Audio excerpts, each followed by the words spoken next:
लोग जाता बोलबम तनी उठिए बोलम अभी कांवरो नई परेशान बानी हम साचो बताई क्या चलता मन में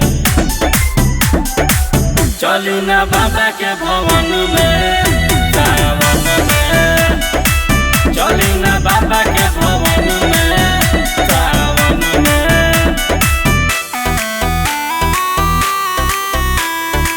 चली ना बाबा के भवन में सावन में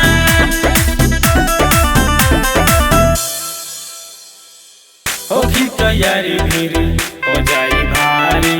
पैदल न चले तो कभी गाड़ी होगी तैयारी भीड़ हो जाई भारी पैदल न चले तो कभी गाड़ी होला पावर भोला जी के दर्शन में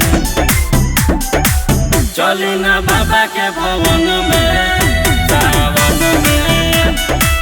चली ना बाबा के भवन में सावन में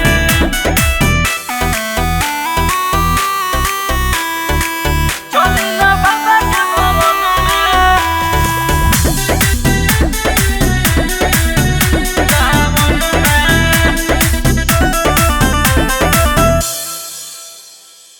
बोले बाबा हम